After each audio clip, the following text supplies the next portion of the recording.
Hello everyone, ફિઝિક્સના યુનિટના નવા લેક્ચરમાં આપ બધાનું સ્વાગત છે. લાસ્ટ લેક્ચરમાં આપણે એલઈડી અને ફોટોડાયોડનો અભ્યાસ કરેલો. આ લેક્ચરમાં આપણે સોલર સેલ અને ત્યારબાદ આ ચેપ્ટરનો છેલ્લો ટોપિક ટ્રાન્ઝિસ્ટરની વાત કરીશું. બરાબર છે? ચલો સ્ટાર્ટ કરીએ. Solar cell. તો સોલર સેલ આમ તો બધા જ લોકોએ જોયો હશે અને ઘણા કદાચ લોકો એવો માનતા હોય કે નહીં જોયો હોય. તમે જે કેલ્સી યુઝ કરો છો એમાં પણ સોલર સેલ બેઝ એમાં એક મિકેનિઝમ સેટ કરેલી છે. એ બે વસ્તુ પર કામ કરે. એક તો તમે એને બેટરી આપેલી છે, આપણે સેલ પણ જોડેલો હોય અને જોડે જોડે સોલર સેલ ઉપર એક સ્ટ્રીપ હશે નાનકડી પટ્ટી સોલર સેલની. બરાબર છે? એના પર કામ કરે છે. આ સિવાય ઘણા બધા લોકોએ જે ટેરેસ હોય એના પર સોલર સેલ જોયા હશે. મેં તમને લાસ્ટ લેક્ચરમાં કીધું હતું સરકારની એક યોજના છે સોલર રૂફટોપ યોજના, કે જેના વડે તમે સોલર સેલનો પ્લાન્ટ આખો ઇન્સ્ટોલ કર્યા હોય અને એનર્જી છે સૌર ઉર્જા છે, બરાબર છે, સોલર એનર્જી, એનું આપણે કન્વર્ઝન કરી શકીએ વિદ્યુત ઉર્જામાં. બરાબર? એનાથી આપણે ઘણા બધા કામ થઈ શકે છે. તો સોલર સેલ આમ તો મોસ્ટલી બધા લોકોએ જોયા હશે.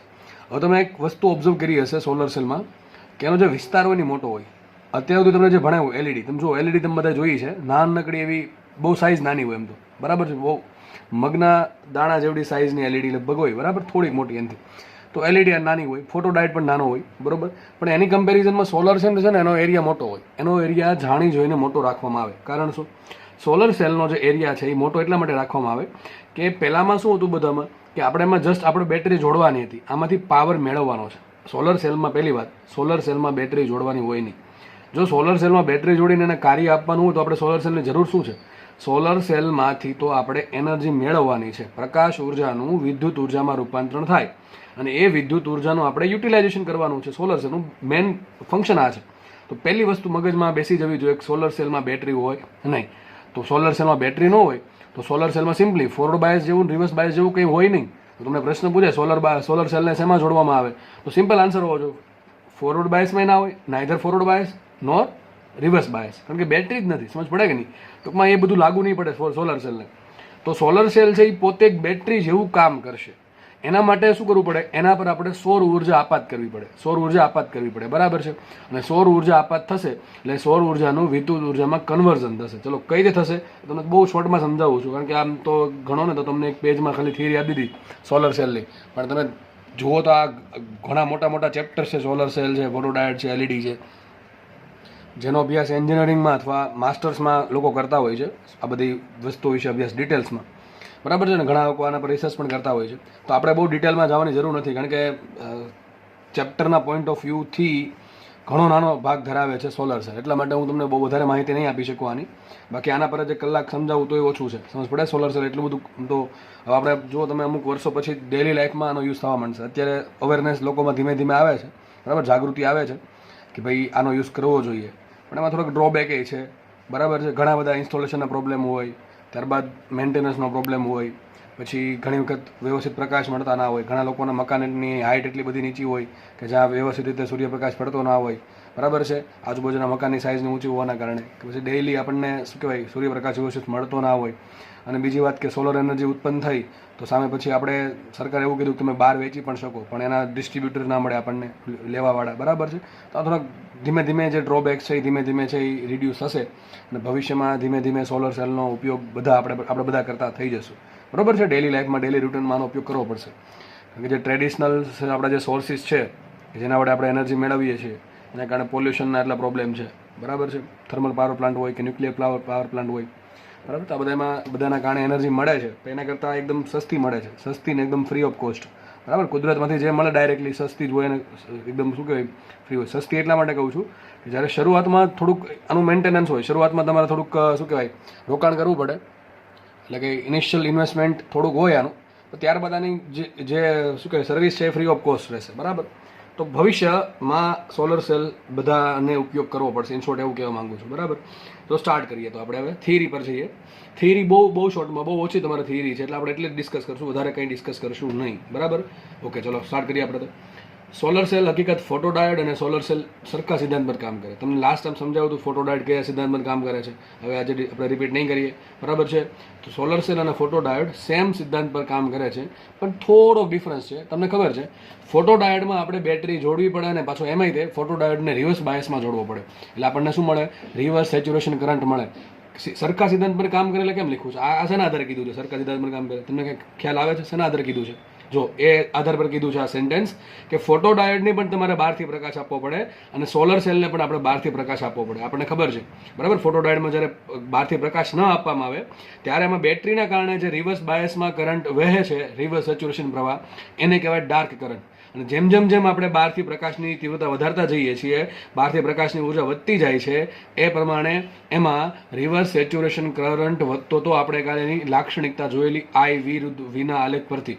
બરાબર. તો ફોટો ડાયોડમાં અને સોલર સેલનો સિદ્ધાંત આમ સરખો છે. કઈ રીતે કે બંનેને પ્રકાશની જરૂર પડે છે, પણ થોડોક ડિફરન્સ છે. એ ડિફરન્ટ એ છે કે ફોટો ડાયોડને બેટરી જોડવી પડે ને એ બી પાછી રિવર્સ બાયસમાં, પણ સોલર સેલમાં કોઈ બેટરીની જરૂર પડતી નથી. સોલર સેલમાં બાહ્ય બેટરીની જરૂર પડતી નથી.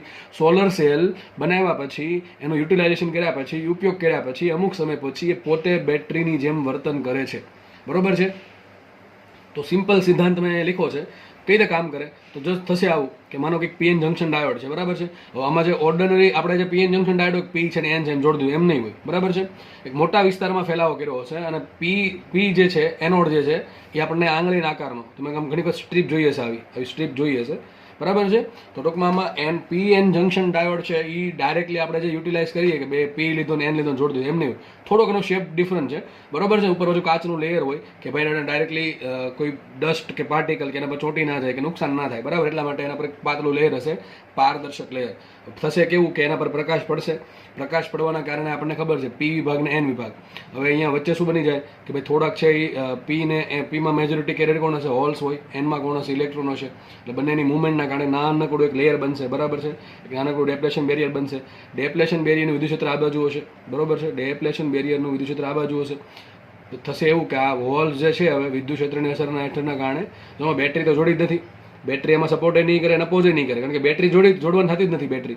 થશે એવું કે ભાઈ આના જે હોલ્સ હોય એ હોલ્સ એ બધા પી વિભાગ તરફ ખેંચાશે. કારણ શું? વિદ્યુત ક્ષેત્ર બળ લગાડશે એના પર.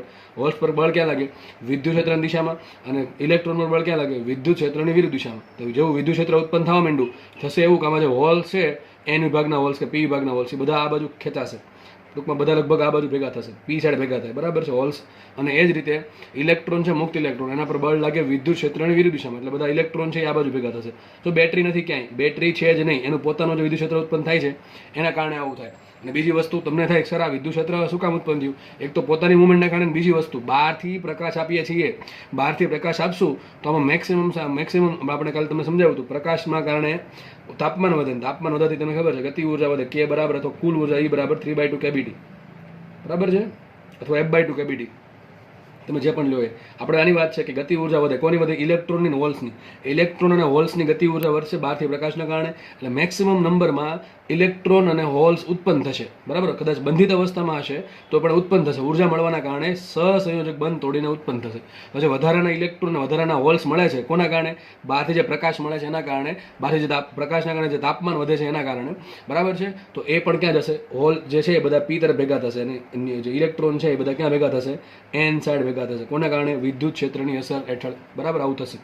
તો થોડાક સમય પછી આપણને એક સાઈડ બધા હોલ્સ ભેગા થઈ ગયા, ટૂંકમાં ધન વિદ્યુતભાર થઈ ગયો ભેગો, અને એક સાઈડ ઋણ વિદ્યુતભાર ભેગો થઈ ગયો. તો એક બેટરી જેવું કામ કરે છે. બેટરી જેવું કામ કરે. બેટરી બની ગઈ. શું બની ગઈ? બેટરી બની ગઈ.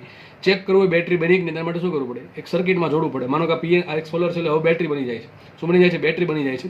બેટરીને આપણે ચકાસવી શું કરીએ આપણે?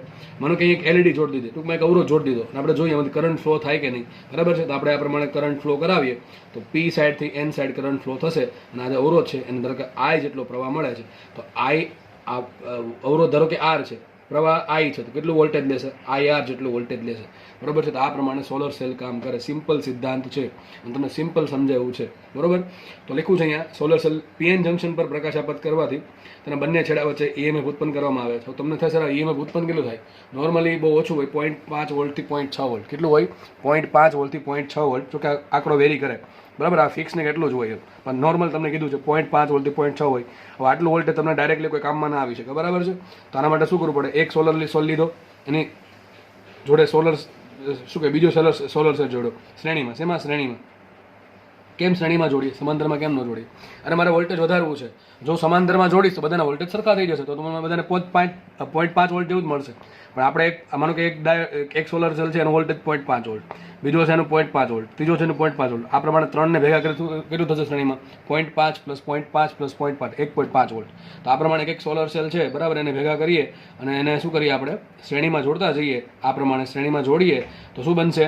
આખી સોલર પેનલ બનશે. શું બનશે? Solar panel. અને સોલર પેનલમાં ઘણા બધા સોલર સેલ હોય, એ બધા શ્રેણીમાં જોડેલા હોય અને શ્રેણી જોડાણના કારણે આપણને કંઈક નેટ વોલ્ટેજ મળશે. બરાબર છે? તો આ પ્રમાણે સોલર સેલ હતો. હવે એક કન્ડિશન છે કે ભાઈ તમે જે બહારથી પ્રકાશ ઉર્જા આપો છો એ એટલી હોવી જોઈએ કે જેથી ફોરબિડન ગેપ કરતાં વધારે હોય. બરાબર છે? ઇલેક્ટ્રોન હોલ્સને તોડવા માટે જે બંધિત અવસ્થામાં છે અથવા એને ગતિ કરવા માટે જરૂરી ઉર્જા કેટલી હશે? તો E બરાબર HF બરાબર HC by lambda is greater than EG. કેટલી હશે? Greater than EG. બરાબર છે? આટલી હશે તો વધારે પ્રમાણમાં ઇલેક્ટ્રોનને હોલ્સ ઉત્પન્ન થશે. આ સિમ્પલ વાત, આ બધી વાત કાલે આવી હતી. બરોબર છે? આજે EMF ઉત્પન્ન થયું, મેં તમને કીધું ને વેરી કરે, મેં કીધું અચળ ન હોય. મેં તમને કીધું હમણાં તમને અચળ ન હોય. આ જસ્ટ તમને આંકડો આપેલો છે, નોર્મલી આટલું હોય. EMF નું જે મૂલ્ય છે એ આપાત પ્રકાશની તીવ્રતા પર ડિપેન્ડ કરે. આપણને બધાને ખબર છે એક સોલર સેલ છે એ તમે ઉનાળામાં વાપરો. આપણે ભારતમાં તો ચલો ભારતનું છે ને જિયોગ્રાફિકલ લોકેશન એવું છે કે જ્યાં મેક્સિમમ નંબરમાં આપણને ટૂંકમાં મોટા ભાગના દિવસોમાં આપણને સૂર્યપ્રકાશ વ્યવસ્થિત મળી રહી છે. કદાચ ચોમાસું ચાલતું હોય, મોન્સૂન સિઝન, તો પણ એમાં ઘણા દિવસો દરમિયાન અથવા દિવસ દરમિયાન થોડોક સૂર્યપ્રકાશ મળી રહે છે. આપણા ભારતનું, ઇન્ડિયાનું જે જિયોગ્રાફિકલ લોકેશન છે એટલે શું કહેવાય ભૌગોલિક સ્થાન. હા, ભૌગોલિક સ્થાન જે છે એ એવી રીતનું છે કે જ્યાં સૂર્ય છે એનું જે પ્રકાશ છે એ વર્ષ દરમિયાન મેક્સિમમ નંબર ઓફ ડેઝ આપણને મળે છે. તો આપણી કન્ટ્રી માટે સોલર સેલનો ઉપયોગ કરવો ઘણો શું કહેવાય ફાયદાકારક છે. બીજી અમુક કન્ટ્રી એવી છે કે જ્યાં સોલર સેલનો ઉપયોગ કરવા માટે અવેરનેસ છે, જાગૃતિ છે, પણ ત્યાં એટલા પ્રમાણમાં સૂર્યપ્રકાશ મળતો નથી. તો મેં જો કીધું જેટલો સારો સૂર્યપ્રકાશ મળશે બરોબર છે એટલી તમારે વધારે EMF ઉત્પન્ન થશે અને વધારે વોલ્ટેજ મળશે. હવે છે ને અત્યારે તો ચલો આપણે ઘરે જે ટેરેસ પર ફિટ કરીએ સોલર સેલની પેનલ, એમાં ફિક્સ એંગલ હોય, ચલો આટલો એંગલ છે. પણ અમુક જગ્યાએ છે ને જે આખા માનો કે કોઈ મેદાન છે, ગ્રાઉન્ડ છે, ત્યાં આ પ્રમાણે પ્લાન્ટ બનાવેલો હોય, મોટો પ્લાન્ટ. હું ભૂલી ગયો છું, લગભગ ગુજરાતમાં મહેસાણા સાઈડ લગભગ છે, એક્ઝેક્ટ મને આઈડિયા નથી, મેં બહુ પહેલાં વાંચ્યું હતું કંઈક. તો ત્યાં આ પ્રમાણે હવે જે લેટેસ્ટ ટેકનોલોજી છે એમાં શું હોય, સૂર્ય જેમ બદલે ને એમ એની દિશા બદલતી જાય. જે પેનલ છે આખી દિશા બદલતી જાય, ચારે બાજુ બદલતી હોય. જે દિશામાં એને મેક્સિમમ સૂર્યપ્રકાશ મળે એ પ્રમાણે એનો એંગલ ઓટોમેટિક સેટ થઈ જાય. એટલે સૂર્યમુખીના ફૂલ જેવું. કેમ સૂર્યમુખીનું ફૂલ છે એ સૂર્યની ડાયરેક્શનમાં કદાચ થોડુંક રોટેટ થતું હોય એ પ્રમાણે જે સોલર પેનલ છે આખું એ પ્રમાણે એનો એંગલ ચેન્જ કરતું હોય કે જેથી એને દિવસ દરમિયાન મેક્સિમમ નંબર ઓફ ટાઈમ સૂર્યપ્રકાશ મળી રહી. જેટલો સારો સૂર્યપ્રકાશ મળશે એટલે કે આપણે થોડુંક ટેકનિકલ ભાષામાં કેવું હોય તો આપાત પ્રકાશની તીવ્રતા જેટલી હશે, એટલે ટૂંકમાં જે પ્રકાશ આપાત થાય છે એની ઇન્ટેન્સિટી જેટલી વધારે હશે એટલું EMF વધારે હશે. બરાબર છે? નોર્મલી કયા પદાર્થો યુઝ થાય? સિલિકોન છે, ગેલિયમ આર્સેનાઇડ છે, કેડમિયમ છે, બરાબર, CDS આ બધા પદાર્થો છે જેનો યુઝ વધારે કરવામાં આવે છે એઝ અ સોલર પેનલ તરીકે. બરાબર, સોલર સેલના મટીરિયલ તરીકે આ બધા પદાર્થો યુઝ થાય છે. ઓકે, ચલો એની સંજ્ઞા જસ આવી છે. જો અહીંયા પહેલાં બધામાં શું હતું? જો આવું આવતું હતું, પહેલાં બધામાં સંજ્ઞા આવી આવતી હતી. બરાબર છે? આ થઈ ગયો PN જંક્શન ડાયોડ. આ પ્રમાણે કરો શું થઈ ગયો? Zener diode. પછી આમ રાખી બેઠો અને શું કરો? પ્રકાશ બહાર આપે તો એ થઈ ગયા LED. પ્રકાશ અંદર આવતો હોય તો શું થઈ જશે? ફોટોસેલ થઈ જશે. પણ સોલર સેલની સંજ્ઞા આપણે આવી વાપરશું. અહીં જો બેટરી દોરી છે કારણ કે પોતે બેટરીનું કામ કરે. બરાબર, આ બેટરીનું કામ કરે છે અને આપણે શું કે આ એની રિક્વાયરમેન્ટ છે. આ રિક્વાયરમેન્ટ શું? એને બહારથી પ્રકાશ આપશો. જો બહારથી પ્રકાશ નહીં મળે તો એના જે અંદરના જે ઇલેક્ટ્રોન હોલ છે એ વધારે છૂટા નહીં પડે, એટલે ટૂંકમાં જે મૂવમેન્ટ નહીં થાય. સોલર સેલ માટે પ્રકાશ મળવો જરૂરી છે કારણ કે બેટરી તો છે નહીં. બરાબર છે? પેલા બંનેમાં ફોટો ડાયોડમાં અને LEDમાં બેટરી પર કામ થોડુંક કરાવી શકો. બરાબર, ફોટો ડાયોડમાં તમે કદાચ બેટરી જોડેલી છે, બેટરી જોડવી જ પડશે ફોટો ડાયોડમાં. બહારથી પ્રકાશ નહીં આપો તો રિવર્સ સેચ્યુરેશન કરંટ મળશે. એટલે કયો કરંટ મળે? ડાર્ક કરંટ મળે, પણ વધારે કરંટ નહીં મળે. વધારે કરંટ જોતો હોય તો પ્રકાશ આપવો પડશે, પણ આમાં તો બેટરી તો છે જ નહીં એટલે પ્રકાશ પર જ બધું ચાલે છે. બરાબર છે? બહારથી જે એનર્જી મળે છે લાઇટ, બરાબર, સોલર એનર્જી, એના પર જ બધું કામ થાય છે. તો આ સોલર સેલ હતો. બરાબર, હવે આપણે જસ્ટ એની ખાલી લાક્ષણિકતા, આવી લાક્ષણિકતા બાકી છે એ પૂરી કરેલી. સોલર સેલ પૂરો. તો એ તમને એક સોલર સેલની લાક્ષણિકતા દેખાતી હશે. આ લાક્ષણિકતા ક્યાંથી આવી? મેં તમે કીધું હતું લાસ્ટ લેક્ચરમાં પણ, એક્સપેરિમેન્ટ બેઝ છે. એક્સપેરિમેન્ટ બેઝ છે લાક્ષણિકતા, એટલે આપણે બહુ વિગતે ચર્ચા નહીં કરીએ. અને તમારા એક્સપેરિમેન્ટ તમારી પાસે પાછો સિલેબસમાં નથી. બરાબર, આ ઘણા લોકો રિસર્ચ કરતા હોય એન્જિનિયરિંગમાં જઈને, અથવા માસ્ટર કરતા હોય અથવા PhD કરતા હોય, એ લોકોને બધું ભણવાનું આવે બધું. બરાબર છે? અને એટલે મેં તમને કીધું જે લોકો ઇલેક્ટ્રોનિક એન્જિનિયર બનશે અને આગળ ફિલ્ડમાં ઇન્ટરેસ્ટ હોય સોલર સેલ ફિલ્ડમાં, બરાબર છે, જોકે તો બહુ વાસ્ટ ફિલ્ડ કહેવાય, બહુ જ વાસ્ટ ફિલ્ડ કહેવાય. બહુ આમ ટૂંકમાં વાસ્ટ એટલે આમ શું કહેવાય, બહુ મોટી ફિલ્ડ કહેવાય એમ કે તમે આમાં જાઓ અને એમાં તમે રિસર્ચ કરો કે સ્ટડી કરો. બરાબર, એ અલગ વસ્તુ છે આખી. ઓકે, તો આપણે તો જસ્ટ એમ ગણો ને તો 0.001% એને જ ભણવાનું આવ્યું. બહુ ઓછું ભણવાનું, ટૂંકમાં એક પેજમાં બતાવી દીધું છે ચોપડીવાળા. જો કે લિમિટ પણ છે ને, 12મા ધોરણમાં એવું થોડું બધું ભણાવી દેશે તમને, તો એન્જિનિયરિંગમાં શું કરશો?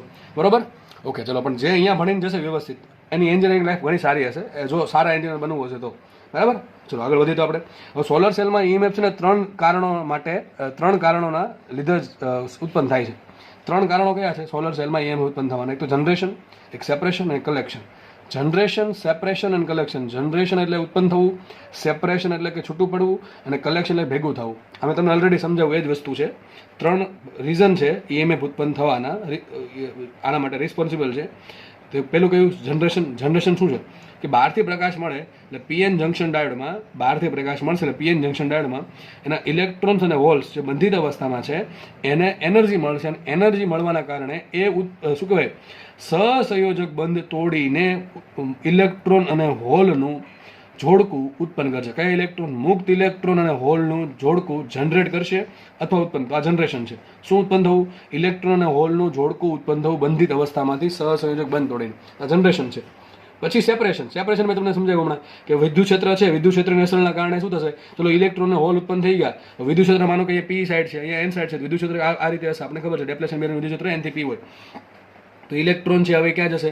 વિદ્યુત ક્ષેત્રની વિરુદ્ધ દિશામાં. ટૂંકમાં ઇલેક્ટ્રોન અને હોલ છે છૂટા પડે. સેપરેશન.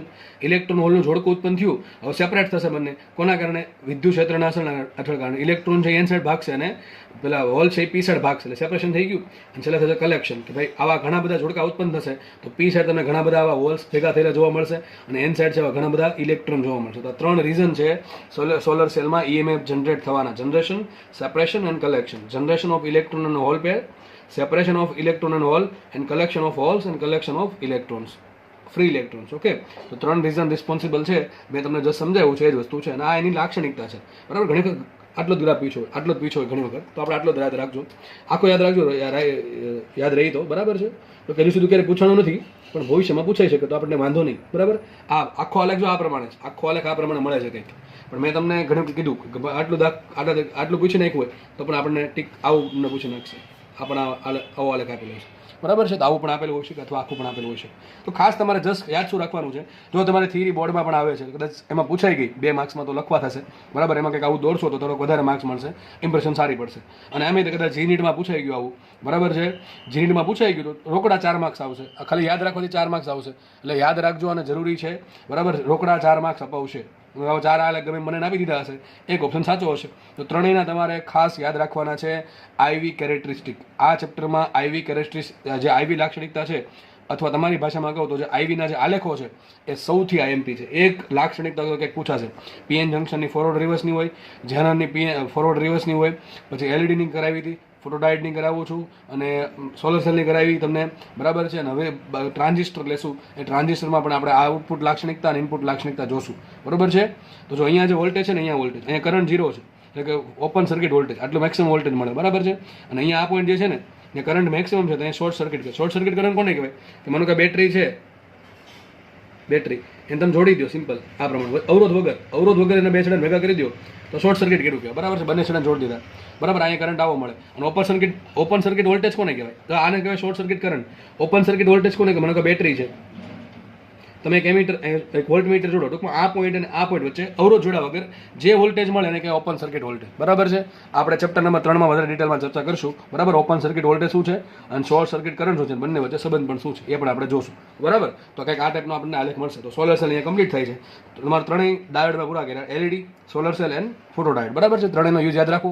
કે આ કોઈ ફોરવર્ડ બાયસમાં, કોણ રિવર્સ બાયસમાં, કોને બેટરીની જરૂર છે, કોને બેટરીની જરૂર નથી, એના આલેખો શું છે, એની મિકેનિઝમ શું છે, કોના પર કામ કરે છે, કયા સિદ્ધાંત પર કામ કરે છે, બધી વસ્તુનો બેઝિક નોલેજ હોવું જોઈએ. અને તમને બેઝિક નોલેજ જ છે અહીંયા, ડિટેલમાં કશું જ નથી. બરાબર, ચલો આગળ વધીએ તો આપણે હવે નેક્સ્ટ ટોપિક જે છે એ છે ટ્રાન્ઝિસ્ટર. એકદમ મસ્ત ટોપિક છે. અને જો ટ્રાન્ઝિસ્ટર કદાચ ન હોત તો આપણે જે અત્યારે એકદમ શું કહેવાય, આપણા કોમ્પ્યુટરની સાઇઝ ઘટી ગઈ, લેપટોપની સાઇઝ ઘટી ગઈ. તમને ખબર છે પહેલાં આપણે બધા ભણતા નાના ધોરણમાં કે ભાઈ કોમ્પ્યુટર છે એટલે લગભગ એક રૂમ જેવડી મોટી સાઇઝના હતા. બરાબર છે, તો એમાં ઘણા રિડક્શન આવ્યા, સાઇઝમાં ઘણા રિડક્શન આવ્યા, કારણ કે જે સ્ટોરેજ ડિવાઇસ છે, જે પ્રોસેસિંગ ડિવાઇસ છે એની સાઇઝ ઘટવા માંડી. બરાબર છે, તો જે સ્ટોરેજ ડિવાઇસ છે કે જે શું કહેવાય પ્રોસેસિંગ ડિવાઇસીસ છે એની સાઇઝ ઘટી, તો એના લીધે કોમ્પ્યુટરની સાઇઝ ઘટી. અને સાઇઝ ઘટાડવામાં એક મેઇન કારણ છે ટ્રાન્ઝિસ્ટર. ટ્રાન્ઝિસ્ટરનું તમે સાઇઝ જુઓ ને તો લગભગ બહુ નાની હોય, બહુ નાની હશે. બરાબર છે, તો ચલો સ્ટાર્ટ કરીએ. ટ્રાન્ઝિસ્ટર પહેલી વાત કીધું, ટ્રાન્ઝિસ્ટર છે તમારા જીનીટમાં આવશે.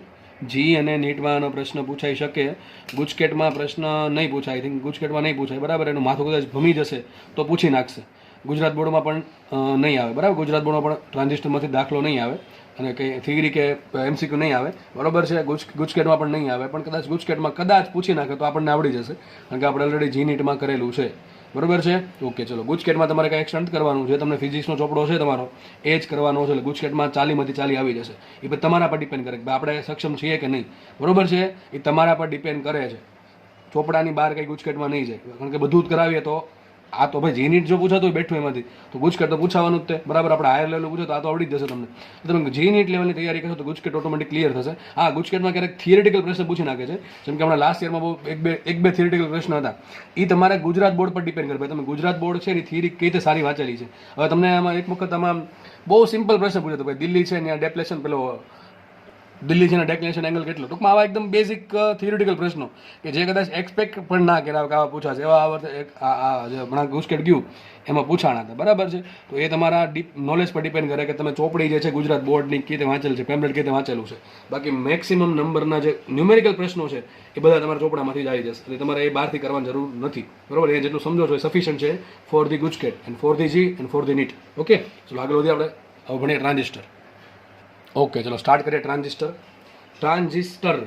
ટ્રાન્ઝિસ્ટરમાં શું છે, જો બધું પોઈન્ટ વિગતવાર લખેલા છે, બરાબર છે. ચલો વાંચીએ આપણે. ટ્રાન્ઝિસ્ટર છે ને આપણે અત્યાર સુધી શું ભણ્યા હતા, પીએન જંક્શન. ખાલી એમાં એક સાઈડ પી હોય ને એક સાઈડ એન હોય, બરાબર. વચ્ચે જંક્શન બનતું હતું જેને આપણે પીએન જંક્શન કીધું હતું. તો આમાં છે ને 2 પીએન જંક્શન હોય. કેટલા જંક્શન હોય? 2 પીએન જંક્શન. તો 2 પીએન જંક્શન, તો પીએન જંક્શનની વાત છે. કેટલા જંક્શન હોય? 2 પીએન જંક્શન હશે. તો 2 પીએન જંક્શન વાળી રચનાને ટ્રાન્ઝિસ્ટર કહેવાય. શું છે કદાચ ખબર નહીં પડે, પણ ધીમે ધીમે ખબર પડી જશે. તો 2 ટાઈપના ટ્રાન્ઝિસ્ટર હોય, એક તો પીએનપી હોય ને એક તો એનપીએન હોય. એમાં શું હોય? પીએન અને એનપી, એનપી અને પીએન, બરાબર થઈ ગયા ને. પીએન અને એનપી, એનપી અને પીએન. તો આ પ્રમાણે 2 ટાઈપના ટ્રાન્ઝિસ્ટર હોય, એક તો પીએનપી ટ્રાન્ઝિસ્ટર હોય અને એક એનપીએન ટ્રાન્ઝિસ્ટર હોય. પીએનપી ટ્રાન્ઝિસ્ટરમાં શું હોય? 2 પી પ્રકારના અર્ધવાહક વચ્ચે એન ટાઈપનો અર્ધવાહક હોય. ફરીથી બોલું છું, 2 દેખાય છે એવું જ છે, 2 પી ટાઈપના અર્ધવાહક વચ્ચે એક એન ટાઈપનો અર્ધવાહક હોય, તો એ ટ્રાન્ઝિસ્ટરને કહેવાય એનપીએન ટ્રાન્ઝિસ્ટર. જો પીએન આપણે અત્યારે જે ભણ્યા એને કહેવાય ડાયોડ. ડાયોડ શું કામ કીધું હતું? ડાય એટલે 2, ડાય એટલે 2, એમાં એક પી અને એક એન થઈ ગયા 2. અને ટ્રાન્ઝિસ્ટરમાં 3 હોય, પીએનપી અથવા એનપીએન.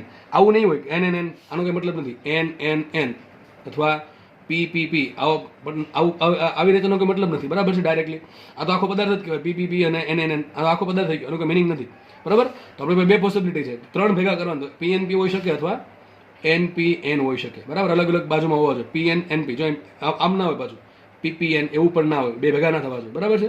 ઓકે, તો આ તો પાછું પહેલાં જેવું થઈ ગયું. પીપીએન હોય તો આ હકીકત ડબલ પી ભેગા થઈને પી જ બનાવે, તો આ પીએન જંક્શન થઈ ગયું, તો ડાયોડ કહેવાય. એટલે આપણે 2 પોસિબિલિટી છે, કાં તો પીએનપી હશે કાં તો એનપીએન હશે. 3 ભેગા કરવાના છે એટલા માટે, બરાબર. આ તો પોસિબલ જ નથી. એનએનએન, પીપીપી, પછી પીપીએન કે એનએનપી, એ પણ એ તો શું બતાવે? સિમ્પલ ડાયોડ બતાવે. તો આપણે 2 જ પોસિબિલિટી વિધી પીએનપી અને એનપીએન. તો 2 પ્રકારના ટ્રાન્ઝિસ્ટર હોય છે, પીએનપી અને એનપીએન. પીએનપીમાં દેખાય છે કે 2 પી પ્રકારના અર્ધવાહક વચ્ચે નાનકડો એવો એન પ્રકારના અર્ધવાહકની પાતળી ચીપ હોય. પાતળી ચીપ શું છે એમને સમજ પડી જશે. અને જે બીજું પ્રકારનું ટ્રાન્ઝિસ્ટર છે એનપીએન, એમાં 2 એન પ્રકારના પદાર્થોની વચ્ચે, 2 એન પ્રકારના અર્ધવાહકોની વચ્ચે પી પ્રકારના અર્ધવાહકની નાનકડી પાતળી ચીપ હોય છે, બરાબર. હવે આ જે પીએનપી છે કે એનપીએન છે, એક વસ્તુ આપણે ખબર પડી ગઈ કે ભાઈ ડાયોડ હોય, ડાયોડ તમે એક સાઈડ પી હોય ને એક સાઈડ એન હોય, પણ આ ટ્રાન્ઝિસ્ટર છે એમાં 3 વસ્તુઓ છે, પીએનપી, એનપીએન, બરાબર છે. તો જનરલ નામ છે એના કંઈક કે ટ્રાન્ઝિસ્ટરને 3 ટર્મિનલ ધરાવે છે. ટ્રાન્ઝિસ્ટર 3 ટર્મિનલ ધરાવે છે. એમાં એક છે એમિટર, એક છે બેઝ અને એક છે કલેક્ટર. હવે જો આઈએમપી વસ્તુ સાથે બધી હવે આઈએમપી વસ્તુ આવશે, બરોબર. તો ટ્રાન્ઝિસ્ટરમાં 3 ટર્મિનલ હોય. 3 ટર્મિનલ કયા? એક તો એમિટર હશે, એક બેઝ હશે અને કલેક્ટર હશે. જે વચ્ચેનો ભાગ, જે પાતળી ચીપ જે છે ને, પાતળી ચીપ વાળો ભાગ, એ શું હશે? બેઝ હશે. વચ્ચે બેઝ હોય, શું હોય? બેઝ હશે. બેઝની એક સાઈડ હોય એમિટર અને બેઝની એક સાઈડ હોય કલેક્ટર. આ નામ આપેલા છે, આ નામ આપેલા છે 10, બરાબર. ટ્રાન્ઝિસ્ટરના 3 ભાગ છે, આપણે જોશું હમણાં. ટ્રાન્ઝિસ્ટરના 3 ભાગ હોય, એ 3 ભાગના નામ આપેલા છે. વચ્ચે જે ભાગ હોય એ બેઝ છે. બેઝ હોય ઘણો પાતળો, એટલે પાતળી ચીપ કીધું હતું. જેમ કે અહીંયા જો પીએનપી, એમાં પી એક સાઈડનો પી હશે, શું હશે? એમિટર હશે. એક સાઈડનો પી હશે કલેક્ટર હોય, અને વચ્ચે જે એન છે શું હશે? બેઝ હશે. એ રીતે એનપીએન ટ્રાન્ઝિસ્ટર હોય તો એક સાઈડનો એન શું હોય? એમિટર હોય. એક સાઈડનો એન શું હોય? કલેક્ટર હોય. અને વચ્ચેનો જે પી છે એ શું હશે? બેઝ હશે. બેઝ છે, બેઝ ચીપ પાતળી ચીપ ધરાવે. તો ટ્રાન્ઝિસ્ટરના મધ્યમાં રહેલા ભાગને અથવા મધ્યમાં રહેલી ચીપ જે છે, ચીપ એટલે એવું નહીં કે કોઈ સ્વિચ, ચીપ એટલે જસ્ટ નાનકડું પાતળું લેયર, એમ મતલબ થાય. તો ટ્રાન્ઝિસ્ટરના મધ્ય ભાગમાં રહેલી ચીપને શું કહેવાય છે? બેઝ કહે છે. બેઝને એક તરફના ભાગને એમિટર કહેવાય, બીજી તરફના ભાગને કલેક્ટર કહેવાય. બરાબર છે? આઈ થિંક આટલી વસ્તુ બધાને ક્લિયર થઈ ગઈ હશે. જસ્ટ એમ વાર્તા જેવું સમજાવું છું એટલે તમને યાદ રહી જાય કે એક ટ્રાન્ઝિસ્ટર છે. વિચારો, એમાં વચ્ચેના ભાગમાં ચીપ છે, નાનકડી ચીપ છે, એ બેઝ કહેવાય. એક સાઈડનો ભાગ છે એમિટર, બીજી સાઈડનો ભાગ છે કલેક્ટર. હવે ડિપેન્ડ કરે કે એનપીએન ટ્રાન્ઝિસ્ટર હોય, એનપીએન તો એમિટર અને કલેક્ટર તરીકે શું આવશે? એન ટાઈપનો અર્ધવાહક આવે. અને બેઝ તરીકે શું આવે? પી ટાઈપનો પદાર્થ. પણ પીએનપી ટ્રાન્ઝિસ્ટર હોય, પીએનપી ટ્રાન્ઝિસ્ટર, તો એમિટર અને કલેક્ટર તરીકે કયા પદાર્થ આવશે? પી ટાઈપના પદાર્થો આવશે. અને બેઝ તરીકે કયો આવશે? એન ટાઈપનો પદાર્થ આવશે. આટલી વસ્તુ બધી ક્લિયર થઈ ગઈ. જો જસ્ટ ખાલી સમજવાનું છે. બરાબર છે? ઓકે, ચલો આગળ વધીએ આપણે. મેં અહીંયા ડાયાગ્રામ દોર્યો છે. માનો કે એક ટ્રાન્ઝિસ્ટર છે. હકીકતમાં ટ્રાન્ઝિસ્ટર આટલું મોટું ન હોય, આટલું એવું હોય. જો આટલું એવું, બરાબર, આટલું એવું, આટલું ઘણું નાનું, આટલું ટૂંકમાં હશે, ઘણો ને, આટલું નાનું એવું હોય. બરાબર, ટ્રાન્ઝિસ્ટર. પણ આપણે સમજવું છે એટલે માટે મેં મોટું દોરેલું છે. આમાં 3 ભાગ પડે. મેં તમને કીધું એ પ્રમાણે. વચ્ચેનો ભાગ બેઝ કહેવાય, બેઝની એક સાઈડનો ભાગ એમિટર કહેવાય, અને બેઝની એક સાઈડનો ભાગ કલેક્ટર કહેવાય. નોર્મલી આપણે જે ટ્રાન્ઝિસ્ટર દર્શાવશું એમાં બેઝની ડાબી તરફના ભાગને એમિટર દર્શાવશું અને બેઝની જમણી તરફના ભાગને કલેક્ટર દર્શાવશું. પણ એવું નથી કે ભાઈ આમાં ડાબી બાજુનો ભાગ હંમેશા એમિટર જ હોય અને જમણી બાજુનો ભાગ હંમેશા કલેક્ટર. આમ કરી નાખો, ઊંધું કરી નાખો તો ખબર પડી જશે તમને કે કલેક્ટર આ બાજુ હોય છે ને એમિટર આ બાજુ આવશે. પણ નોર્મલી ચોપડીમાં દર્શાવવા માટે આપણે બેઝની ડાબી બાજુના ભાગને એમિટર દર્શાવીએ અને કલેક્ટરને જમણી બાજુનો ભાગ દર્શાવીએ. એ તમને બીજી રીતે પણ ખબર પડી જશે. હમણાં એક થિયરી ભણાવું છું નાનકડી એવી, એના પરથી તમને ખબર પડી જાય કે આમ જોઈને ખબર પડી જશે. કદાચ આ નામ ન લખે તો ખબર પડી જશે કે અહીંયા એમિટર છે, અહીંયા બેઝ અને અહીંયા કલેક્ટર છે. મને ખબર પડી જાય. ચલો હવે વાત કરીએ એના કદની. આપણી પાસે 3 ભાગ છે, એક એમિટર, એક બેઝ ને કલેક્ટર. તો યાદ રાખો, કદ એટલે કે સાઇઝ. તમને જે સાઇઝ દેખાય છે સામે, બરોબર છે, એના 3 ભાગો છે. તો 3 અલગ અલગ સાઇઝ મળશે મને. એમિટરની સાઇઝ, બેઝની સાઇઝ અને કલેક્ટરની સાઇઝ. તો યાદ રાખો, કોઈ પણ પ્રકારનો ટ્રાન્ઝિસ્ટર હોય, એનપીએન ટ્રાન્ઝિસ્ટર હોય કે પીએનપી ટ્રાન્ઝિસ્ટર હોય, બરાબર છે, એમાં પણ આપણે અલગ અલગ ટાઈપ જોશું હમણાં. તો કોઈ પણ પ્રકારનો ટ્રાન્ઝિસ્ટર હોય, યાદ રાખો હંમેશા કલેક્ટરની સાઇઝ સૌથી મોટી હશે, એમિટરની સાઇઝ કલેક્ટરથી થોડીક ઓછી હશે અને બેઝની સાઇઝ સૌથી ઓછી હશે. ખબર પડે કે ન પડે? આ બધું યાદ રાખવાનું છે. બરાબર છે? કલેક્ટરની સાઇઝ સૌથી મોટી હોય, એનથી ઓછી સાઇઝ એમિટરની અને સૌથી ઓછી સાઇઝ બેઝની. તમે દેખાય તો જુઓ. માનો કે નામ ન લખ્યા હોય, મેં આ નામ લખ્યા નથી, માની લો નામ નથી લખ્યા, બરાબર છે. તમને પૂછવામાં બેઝ કયો છે? બેઝ આ વચ્ચેનો જ થશે, બરાબર. બેઝ જો કે વચ્ચે જ હોય અને એમ ખબર પડે સાઇઝ પરથી સાઇઝ સૌથી ઓછી છે. પણ માનો કે નીચે નામ નથી લખ્યા, મેં કીધું આમાં એમિટર કયું કલેક્ટર કયું. જો આની સાઇઝ થોડીક મોટી છે, એની કમ્પેરિઝનમાં આની સાઇઝ નાની છે, તો આ એમિટર છે, આ કલેક્ટર છે, બરોબર. કદાચ આમ દોરીને તમને આપું, ચલો આમાં એમિટર કયું?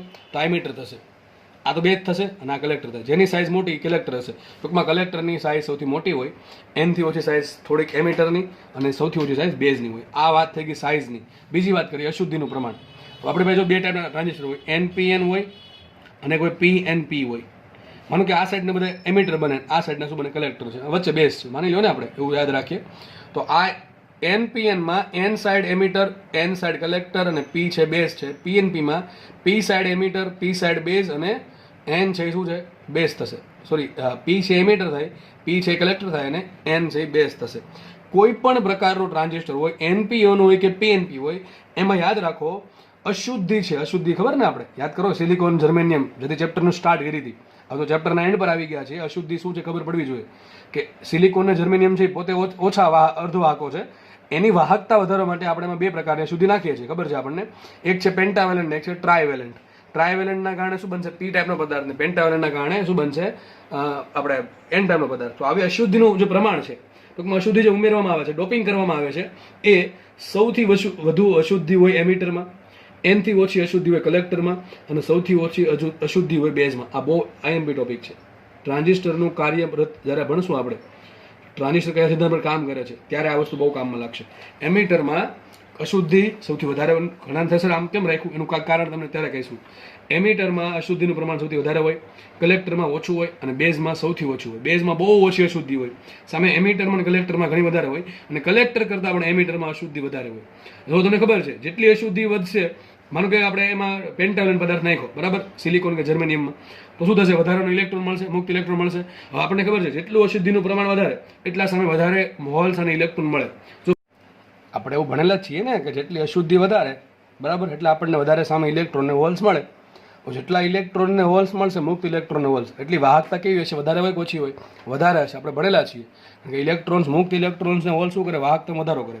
તો એમિટરમાં સૌથી વધારે અશુદ્ધિ છે, તો એમિટરની વાહકતા સૌથી વધારે હોય, એમીટરની અવરોધકતા સૌથી ઓછી હોય. સીધી વાત છે, સમજ પડે કે ન પડે? જેટલી વાહકતા વધારે એટલી અવરોધકતા ઓછી. તો અશુદ્ધિ જેટલી વધારે એમ એમીટરમાં વાહકતા વધારે, એમ એમીટરની અવરોધકતા સૌથી ઓછી. વચ્ચે છે કલેક્ટર. કલેક્ટરમાં અશુદ્ધિનું પ્રમાણ એમીટર કરતાં ઓછું હોય પણ બેઝ કરતાં વધારે હોય. તો કલેક્ટરની વાહકતા છે એ એમીટર કરતાં ઓછી હોય પણ બેઝ કરતાં વધારે. જો એકની એક વાત થાય છે, લખી નાખો સાઈડમાં કે જેટલી અશુદ્ધિનું પ્રમાણ વધારે એટલી વાહકતા વધારે, એટલી અવરોધકતા ઓછી. જો કે આપ શરૂઆતમાં કીધું, ફર્સ્ટ લેક્ચરમાં કીધેલું છે, બરાબર? આ તો ખબર પડવી જ જોઈએ. અને બેઝમાં સૌથી ઓછી અશુદ્ધિ હોય તો બેઝની વાહકતા સૌથી ઓછી હોય, એની અવરોધકતા વધારે હોય બેઝની, બરાબર? એક મુદ્દાના આધારે બે મુદ્દા લખ્યા આપણે. હવે જુઓ, આપણે મેં તમને કીધું એ પ્રમાણે વચ્ચેના ભાગમાં બેઝ હોય, એક સાઈડ એમીટર હોય, એક સાઈડ શું હોય? કલેક્ટર હોય. તો લખ્યું છે બે જંક્શન મળે. મેં તમને કીધું ને ટ્રાન્ઝિસ્ટરની વ્યાખ્યા શું હતી? મેં તમને હમણાં કીધું હતું કે બે પીએન જંક્શન વાળી રચનાને શું કહેવાય? બ્લા બ્લા બ્લા બ્લા બ્લા ટ્રાન્ઝિસ્ટર કહે છે. ઓકે, તો બે પીએન જંક્શન વાળી રચના. તો બે પીએન જંક્શન હશે. બે પીએન જંક્શન સર ક્યાં બને? જો માનો કે આ એનપીએન ટ્રાન્ઝિસ્ટર છે, તો એન થશે, આ પી થાય ને એન થાય, સમજવા માટે કહું છું, બરાબર છે? તો જો અહીંયા એન, આ એક ડાયોડ બન્યો, એક સાઈડ ડાયોડ અહીંયા બને, એક સાઈડ ડાયોડ અહીંયા બને છે. તો જો એન અને પી વચ્ચે શું બનશે? એક જંક્શન બને કે ન બને? ઓકે, જંક્શન બનશે. અને પી અને એન વચ્ચે એક જંક્શન બનશે આ સાઈડ. તો કુલ બે જંક્શન બન્યા. માનો કે આ પીએનપી પદાર્થ છે. કયો પદાર્થ છે? પીએનપી ટાઈપનો ટ્રાન્ઝિસ્ટર છે. તો અહીંયા પી અને એન વચ્ચે એક જંક્શન બનશે અને એન અને પી વચ્ચે અહીંયા જંક્શન બનશે. તો આ પ્રમાણે કુલ બે જંક્શન બને છે. આ શું છે? આ એમીટર છે, આ બેઝ છે અને આ છે કલેક્ટર. તો આપણે આમ જનરલ કેવું જ કહી શકીએ ભાઈ, એનપીએન હોય, પીએનપી હોય, એક જંક્શન ક્યાં બનશે? એમીટર અને બેઝ વચ્ચે. અને એક જંક્શન ક્યાં બનશે? બેઝ અને કલેક્ટર વચ્ચે. કારણ કે શું? અહીંયા પીએન હોય તો અહીંયા એનપી હશે, અહીંયા એનપી હોય તો અહીંયા પીએન હશે. ટૂંકમાં વચ્ચે જો બે સરખા હોય પણ વચ્ચે અલગ હશે, અહીંયા બે સરખા વચ્ચે અલગ હશે, તો એક પીએન વચ્ચે બનશે ને એક એનપી વચ્ચે શું બને? જંક્શન બને. અને અહીંયા એક એનપી વચ્ચે બને અને એક ક્યાં બનશે? પીએન વચ્ચે. 100 વાતની એક વાત. સિમ્પલ ભાષામાં કેવું હોય તો બેઝ અને એમીટર અને બેઝ વચ્ચે એક જંક્શન બને, જેને કહેવાય એમીટર બેઝ જંક્શન, અથવા ખાલી ઘણી વખત કહેવાય એમીટર જંક્શન. અને એક જંક્શન અહીંયા બનશે, એક બેનું જંક્શન, એક જંક્શન અહીંયા બનશે બેઝ અને કલેક્ટર વચ્ચે, જેને આવું કહેવાય બેઝ કલેક્ટર જંક્શન અથવા કલેક્ટર બેઝ જંક્શન અથવા સિમ્પલ કલેક્ટર જંક્શન. તો આ પ્રમાણે બે જંક્શન છે. તો ટ્રાન્ઝિસ્ટરમાં કુલ બે જંક્શન બને. કયા જંક્શન બને? એમીટર બેઝ વચ્ચેના જંક્શનને કહેવાય એમીટર બેઝ જંક્શન અથવા સિમ્પલ કહેવાય એમીટર જંક્શન. કેમ કે બેઝ બેમાં આવે છે, કોમન છે, એટલા માટે ઘણી વખત આને એમીટર બેઝ જંક્શન પણ કહેવાય અથવા સિમ્પલ એમીટર જંક્શન પણ કહેવાય. અને બીજું એક જંક્શન અહીંયા બનશે બેઝ અને કલેક્ટર વચ્ચે, તેને કહેવાય કલેક્ટર બેઝ જંક્શન. કલેક્ટર અને બેઝ વચ્ચેના જંક્શન શું કહેવાય? કલેક્ટર બેઝ જંક્શન અથવા સિમ્પલ કલેક્ટર જંક્શન કહેવાય. તો આ પ્રમાણે ટ્રાન્ઝિસ્ટરમાં બે જંક્શન છે, એક એમીટર બેઝ વચ્ચે અને એક બેઝ અને કલેક્ટર વચ્ચે, બરાબર છે? આ બે જંક્શન છે. ઓકે, ચલો હવે બહુ જરૂરી વાત, આજે કદાચ આ પેજમાંથી તમને પ્રશ્ન પૂછે છે કે બરાબર છે કે શેમાં અશુદ્ધિ વધારે હોય, કોનું કદ વધારે હોય, બરાબર, કયું જંક્શન બને છે? કદાચ આમાંથી પ્રશ્ન પૂછાય તો એકદમ ઇઝી પ્રશ્ન, તમારો હળવો પ્રશ્ન રહેશે. હવે આ સૌથી મહત્વની વાત, આ ચેપ્ટરની ટ્રાન્ઝિસ્ટર માટે આ સૌથી ઇમ્પોર્ટન્ટ વાત છે. યાદ રાખજો, આપણે હમણાં બે જંક્શન જોયા, એક એમીટર બેઝ જંક્શન અને એક કલેક્ટર બેઝ જંક્શન.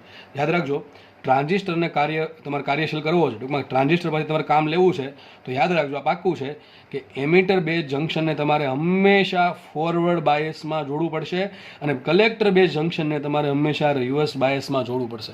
આવું કેમ? આના લીધે અશુદ્ધિનું પ્રમાણ, વાહકતાના લીધે, અને જેની જે ડિઝાઇન કરી છે, હવે આ જે વૈજ્ઞાનિકે બનાવ્યું છે, બરાબર છે, એની ડિઝાઇન પ્રમાણે કરેલી છે કે તમારે એને કાર્યશીલ કરવો છે, એને ઉપયોગમાં લેવો છે, તો જો એક જંક્શન અહીંયા બનશે એમીટર બેઝ જંક્શન, એને તમારે જોડવું પડશે ફોરવર્ડ બાયસમાં. ટૂંકમાં એમીટર આવે એટલે ફોરવર્ડ બાયસ આવશે, અને જે કલેક્ટર બેઝ જંક્શન ટૂંકમાં કલેક્ટર આવે ને રિવર્સ બાયસ આવશે. યાદ રાખવાનું છે આ કે ભાઈ ટ્રાન્ઝિસ્ટરને કાર્યશીલ કરવા માટે એમીટર બેઝ જંક્શન છે એને હંમેશા ફોરવર્ડ બાયસમાં.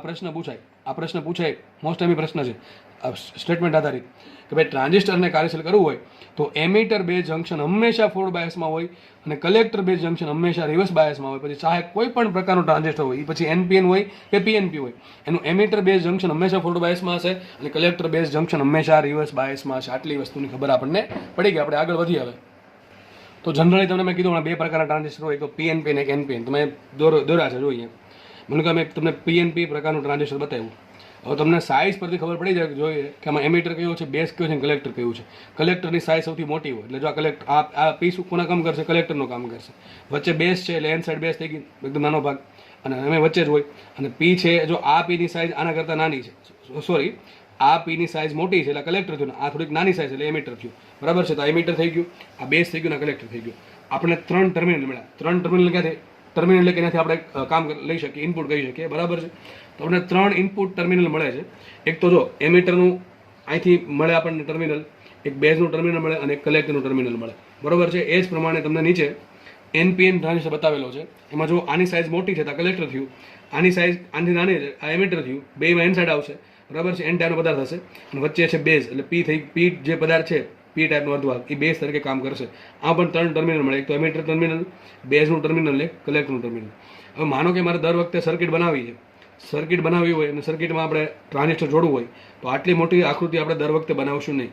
તો એક વૈજ્ઞાનિકોએ કામ કર્યું, સાયન્ટિસ્ટોએ, કે દર વખતે આટલી મોટી મોટી આકૃતિ બનાવી એના કરતાં આપણે કેમ પીએન જંક્શન ડાયોડ આપણે દર વખતે આવું નથી બનાવતા, આપણે જે સાવ બનાવી નાખીએ કે આ પીએન જંક્શન ડાયોડ, વાત થઈ ગઈ પૂરી, આટલું આપણે દૂર નાખીએ, એ ખબર પડી જાય કે પીએન જંક્શન ડાયોડ છે. ટૂંકમાં આપણે જે મોટી સર્કિટ છે એને આપણે સંજ્ઞા સ્વરૂપે બતાવવી પડે. તેના માટે ટ્રાન્ઝિસ્ટરની સંજ્ઞા બનાવી. તો ટ્રાન્ઝિસ્ટરની સંજ્ઞા કંઈક આવી છે, જો દેખાય કે નહીં, આ પ્રકારની ટ્રાન્ઝિસ્ટરની સંજ્ઞા છે, તમને દેખાવી જોઈએ, બરોબર છે. તો હવે પછીની આકૃતિમાં આપણે ટ્રાન્ઝિસ્ટરને આમ નહીં બતાવશું, આમ બતાવશું. તો જ્યાં પણ તમને ફિઝિક્સમાં કોઈ પણ સવાલમાં આ પ્રકારની આકૃતિ દેખાય એટલે સમજવાનું કે ટ્રાન્ઝિસ્ટરનો સવાલ છે, આ ટ્રાન્ઝિસ્ટર છે. આ પ્રકારની આકૃતિ શું આપણે સમજીએ કે પીએન જંક્શન ડાયોડનો સવાલ છે તો આ ટ્રાન્ઝિસ્ટર થઈ ગયું, બરાબર છે. ટ્રાન્ઝિસ્ટરમાં 3 ટર્મિનલ, એમિટર, બેઝ, કલેક્ટર. તો નોર્મલી આવું બતાવવામાં આવે કે આ પ્રમાણે દોરી દેવાનું, જો આ રીતે, બરાબર, આ પ્રમાણે દોરી દીધું, વચ્ચે ગોળ કરી દીધું, દોરી દેવાનું, ગોળ કરી પહેલાં ગોળ દોરી દેવાનું, પછી આ પ્રમાણે દોરીને એક ટર્મિનલ અહીંથી બહાર કાઢવાનું, એક ઉપરથી બહાર કાઢવાનું, એક નીચેથી બહાર કાઢવાનું. ઉપર છે એને કલેક્ટર કહેવાનું, સાઈડમાં છે ને બેઝ કહેવાનું અને આને એમિટર કહેવાનું. ઘણા કહે છે આમ જ કેમ કર્યું? અરે મેં તમને પહેલાં કીધું હતું ભાઈ કે આ સંજ્ઞા જે ધારેલું એમાં આપણું કાંઈ ચાલે નહીં, આ પહેલેથી ચાલે છે. બધા વિદેશ ટૂંકમાં આખી શું કહેવાય ફિઝિક્સની દુનિયા છે, ઇલેક્ટ્રોનિક્સની દુનિયા છે, એમાં બધી જગ્યાએ ટ્રાન્ઝિસ્ટર આમ બતાવે છે. આપણું ઘરનું ચાલશે નહીં કે હાલો મારાને બી ની મારાને એમિટર કેવું છે, મારા સંજ્ઞા આમ નથી દોરવી, મારે કંઈક આમ દોરવી છે, એવું આપણું ઘરનું નહીં ચાલે, બરાબર છે. આપણે તમારે યાદ રાખવી પડશે, તમારે મારે બધાએ. આમાં ગોખવાનો કંઈ સવાલ નથી, પણ આ વસ્તુ સ્વીકારેલી છે બધે, એટલે આપણે સ્વીકારવું. આપણે કે ભાઈ બે તો આમ જ લખાય, ઇંગ્લિશમાં લખો તો બે આમ જ લખાય. પછી આપણે ઘરનું બનાવીએ કે ભાઈ બે મારે આમાં કંઈક લખવા છે, એ ન ચાલે. આ તમે પોતાની અલગ ભાષા બનાવો, બરાબર છે, અને ફેલાવો કરો તો અલગ વાત છે, પણ ઇંગ્લિશમાં બે લખો તો આમ જ લખાય. એ પ્રમાણે ટ્રાન્ઝિસ્ટરને દોરવું તો આમ જ દોરાશે, બરાબર છે. આ સ્વીકારેલ પદ્ધતિ છે આખા વિશ્વમાં. તો ટ્રાન્ઝિસ્ટરને આ પ્રમાણે દોરવાશે. બેઝ, કલેક્ટર, એમિટર, ત્રણ એના જંક્શન છે, સોરી 3 જંક્શન નહીં, 2 જંક્શન છે, base emitter junction, sorry emitter base junction અને કલેક્ટર બેઝ જંક્શન, અને 3 ટર્મિનલ છે. બેઝનું કલેક્ટર એક તો તમને ક્યાંથી મળે, બેઝમાંથી આઉટપુટ મળે, એક કલેક્ટરમાંથી મળે અને એક એમિટરમાંથી મળે, બરાબર. તો 3 એના ટર્મિનલ થઈ ગયા.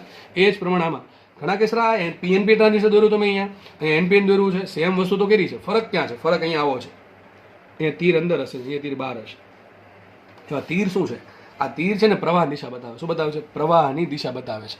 આપણે હમણાં જોઈએ, હમણાં એનપીએન ટ્રાન્ઝિસ્ટર અને પીએનપી ટ્રાન્ઝિસ્ટર જોઈએ, બરાબર છે. ત્યારે જોશું સર પ્રવાહમાં આમ કેમ આવ્યું, તીરામાં અંદર કેમ જાય, તીરામાં કેમ બહાર આવે છે. જો ખાલી રકમમાં તમને આટલું કીધું છે, આટલું આ તીર પરથી ખબર પડી જવી જોઈએ કે આ ટ્રાન્ઝિસ્ટર છે એ પીએનપી છે, અને તીર અંદર જાય ખબર પડી જશે આ એનપીએન ટ્રાન્ઝિસ્ટર છે. એમિટર, કલેક્ટર અને બેઝ, એમિટર, કલેક્ટર અને બેઝ. ખાલી આ તીર પરથી ખબર પડશે આપણને. આપણી પાસે 2 ટાઈપના ટ્રાન્ઝિસ્ટર છે, એક પીએનપી ને એક એનપીએન, બરાબર. એમાં સબ ટાઈપ પડે અલગ વાત છે, આપણે ચલો જોઈએ. તો આઈ થિંક તમને હવે સંજ્ઞા ખબર પડી ગઈ. સંજ્ઞા શું કામ ધારવામાં એ ખબર પડી, આટલી મોટી આકૃતિ દર વખતે દોરવી ના પડે, બરાબર છે. ખબર ના પડે પીએનપી કયું છે, એનપીએન લખવું ના હોય, તો સિમ્પલ આટલી આકૃતિ પરથી આપણે ખબર પડે કે આ એનપીએન છે ને આ પીએનપી છે. તીર આમાં બહાર આવશે, આમાં તીર અંદર જશે. ચલો આગળ વધીએ આપણે. સોરી, એક આમાં છે ને અહીંયા તીર બહાર આવશે, સોરી પીએનપી છે ને તો તીર અંદર જશે. બીજા પેનથી દોર દઉં તમને. જો કે આપણે આમાં સાબિત કરીએ કે આવું કેમ થાય છે. પીએન અંદર જશે અને આમાં બહાર આવશે, એનપીએનમાં બહાર આવશે. જો કે આ ગોખવાનું વસ્તુ નથી, તો હમણાં સમજાઈ જશે. સાબિત કરીએ આપણે કે આવું કેમ થાય છે. ફરીથી દોર દઉં છું. એનપીએનમાં તીર બહાર આવતું હશે, બી થી ઈ આવશે, બરાબર છે, અને પીએનપીમાં ઈ થી બી જશે, બરાબર. એટલું યાદ રાખજો. ટૂંકમાં પીએનપીમાં અંદર જશે અને એનપીએનમાં બહાર આવશે. ઓકે, આપણે હમણાં સાબિત કરીએ છીએ. ચલો જસ્ટ આગળ વધીએ આપણે હવે.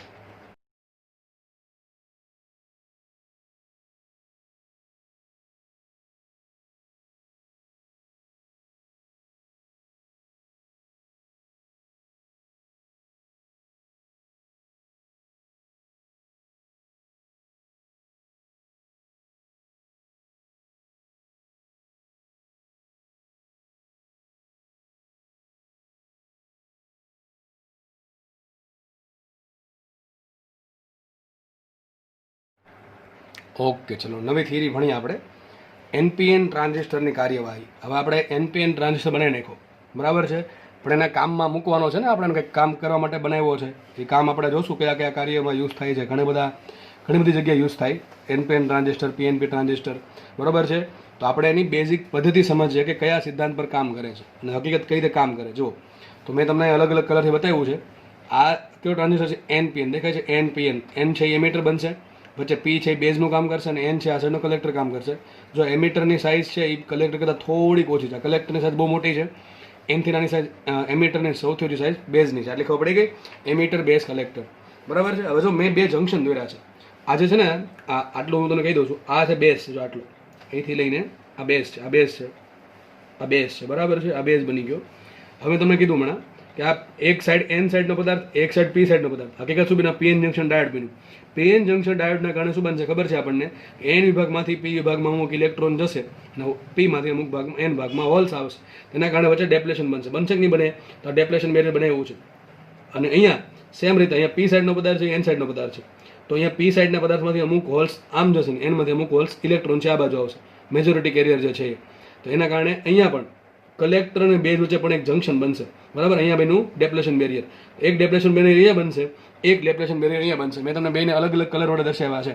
હવે ઘણાને પ્રશ્ન સિમ્પલ થવો જોઈએ ઘણા લોકોના મનમાં કે સર આ તમે જાડું દોર્યું છે, આ જે ડેપ્લેશન બેરિયર છે એની પહોળાઈ વધારે છે અને આ ડેપ્લેશન બેરિયરની પહોળાઈ ઓછી કેમ છે? એનું કારણ તમને હમણાં જ ખબર પડી જશે. એનું કારણ એ છે કે તમને હમણાં કીધું હતું મેં કે જે એમિટર બેઝ જંક્શન હોય, જે એમિટર અને બેઝ છે એને તમારે શેમાં જોડવાના? યાદ રાખજો, એમિટર બેઝને જોડવાના ફોરવર્ડ બાયસમાં. આપણે એક કામ કરીએ, ફોરવર્ડ બાયસમાં જોડીએ. ચલો ધ્યાનથી સમજો ભાઈ. હવે બાકી ઉપરથી જશે. ફરીથી કહું છું, એમિટર બેઝને હંમેશા તમારે જોડવાના ફોરવર્ડ બાયસમાં. ચલો તો એમિટર છે એ કયો પદાર્થ છે? એન ટાઈપનો પદાર્થ છે. બેઝ છે એ કયો પદાર્થ છે? પી ટાઈપનો પદાર્થ છે. એમિટર બેઝને જોડવાના છે મારે ફોરવર્ડ બાયસમાં. હવે આ બંને વચ્ચે જો એક વાયર અહીંથી લીધો, એક વાયર અહીંથી. મેં કીધું ને આ કયો ટર્મિનલ થયો?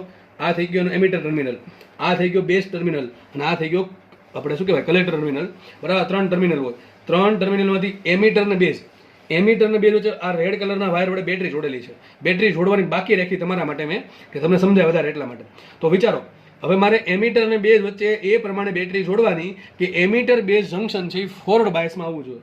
ફોરવર્ડ બાયસમાં ક્યારે કહેવાય? જાઓ આપણી પાસે બે પદાર્થો, ઘડી બધું ભૂલી જાઓ. આ સાઈડ સર્કિટ ઘડી ભૂલી જાઓ. આપણી માનો કે આવું જ પદાર્થ છે, આટલો જ પદાર્થ છે.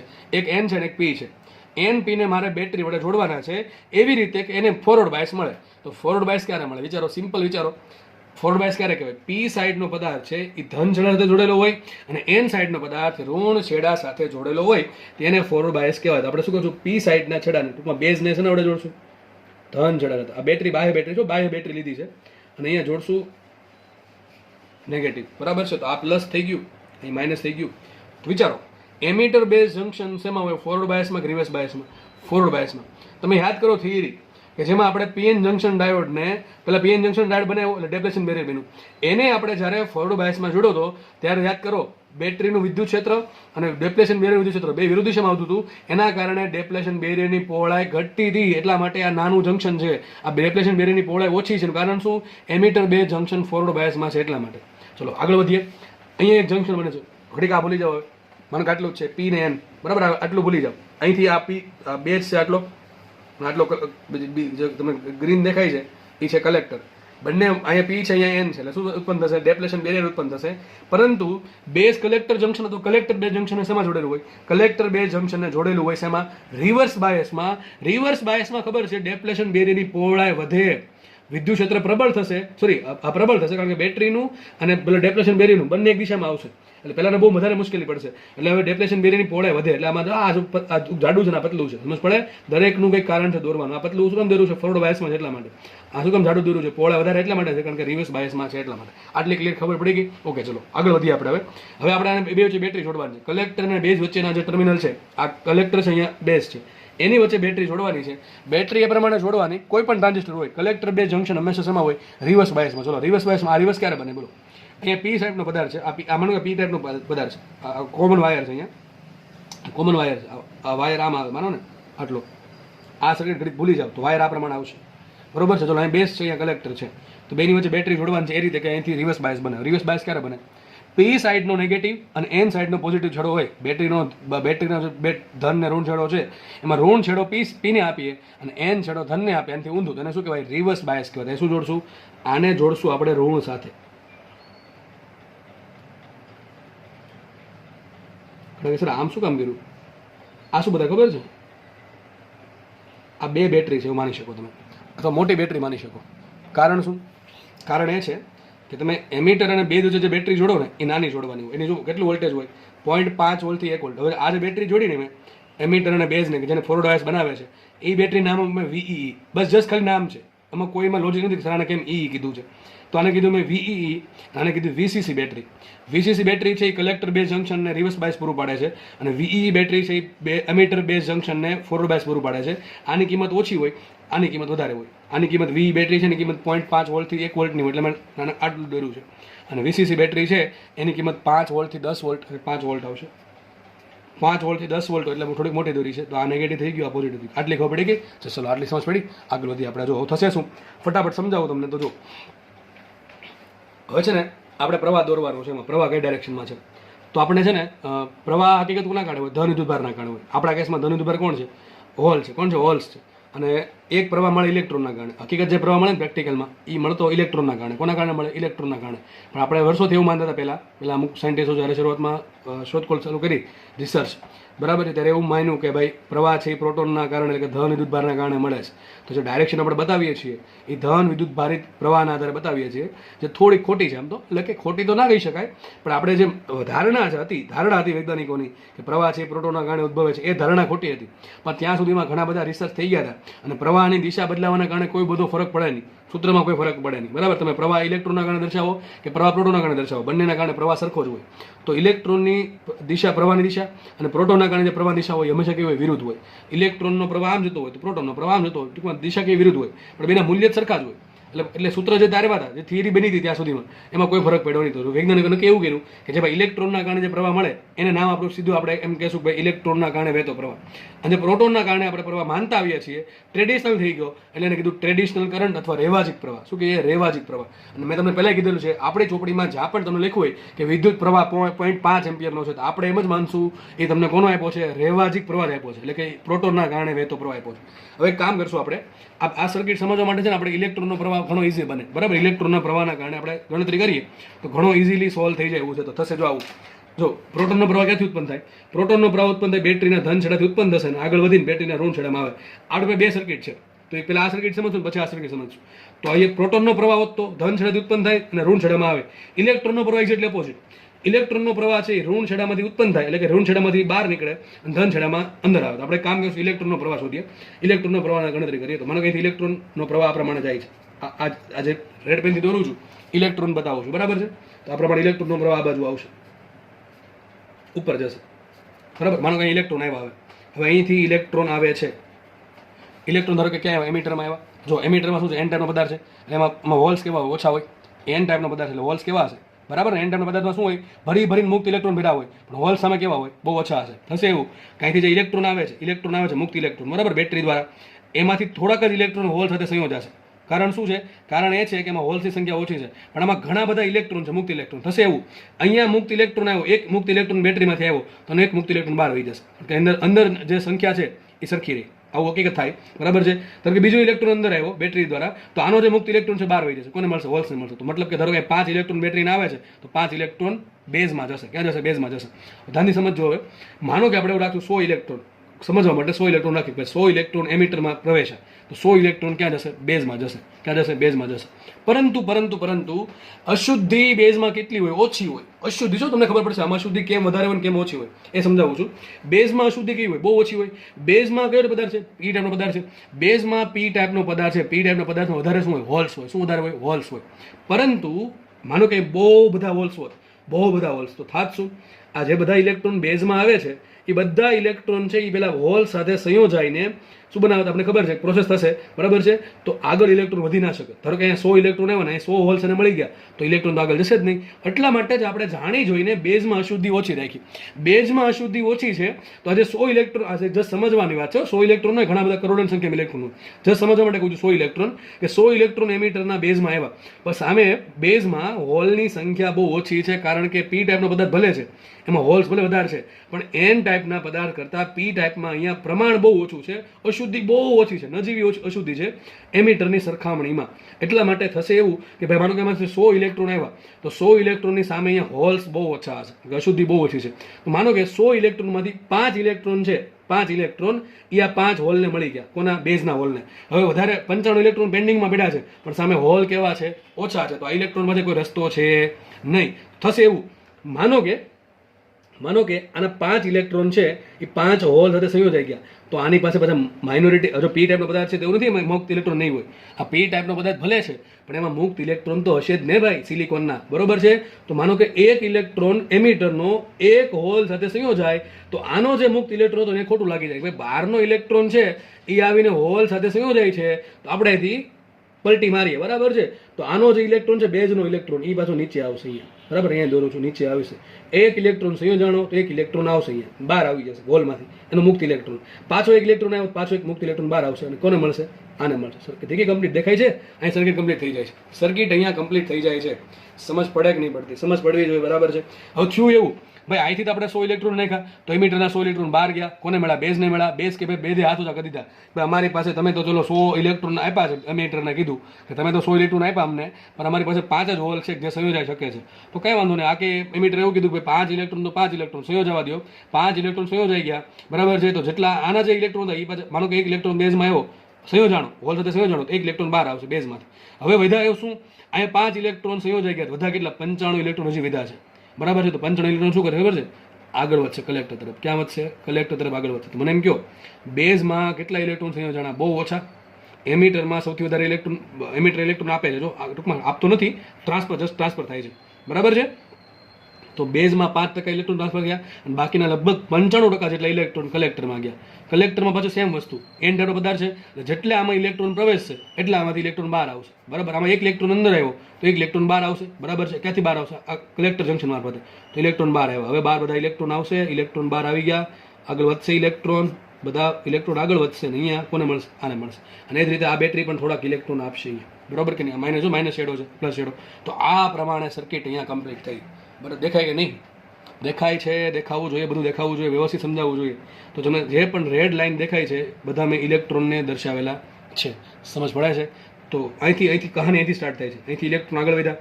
ધારો કે આપણે ગણતરી, આપણે શું કહેવાય, સમજવા માટે 100 ઇલેક્ટ્રોન એમિટરમાં આવ્યા, જેટલા ઇલેક્ટ્રોન એમિટરમાં શું કહેવાય પહોંચશે એટલે એટલા જ ઇલેક્ટ્રોન એન વિભાગમાંથી, સોરી, એમિટરમાંથી આગળ વધશે બેઝ તરફ, બરોબર છે.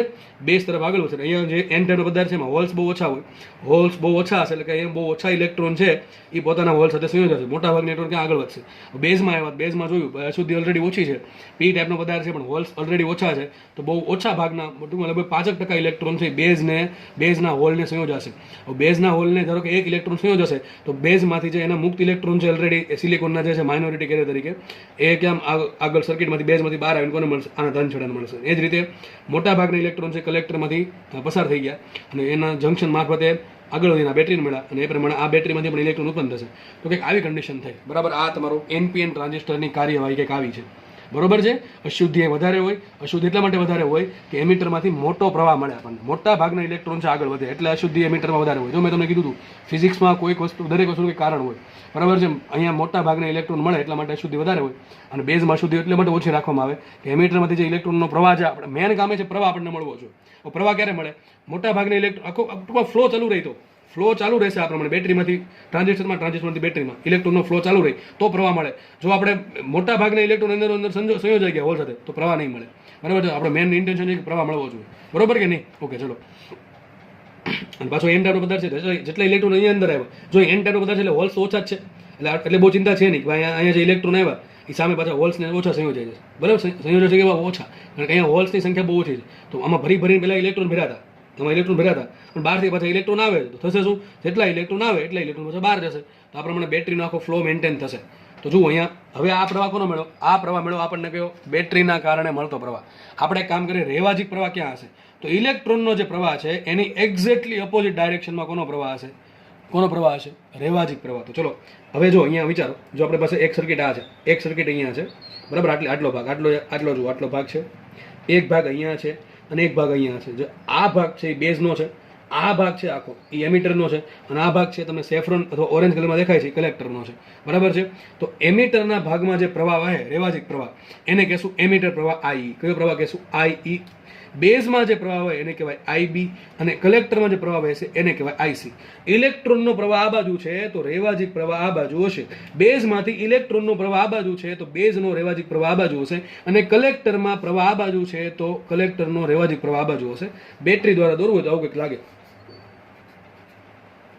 બરાબર. જો ઇલેક્ટ્રોન આમ આવે છે તો પ્રવાહ આમ આવશે, ઇલેક્ટ્રોન સામે આવે છે તો પેલો રેવાજી પ્રવાહ ઊંધો આવશે, એક્ઝેક્ટ ઓપોઝિટ આવશે એની ડાયરેક્શન. બરોબર.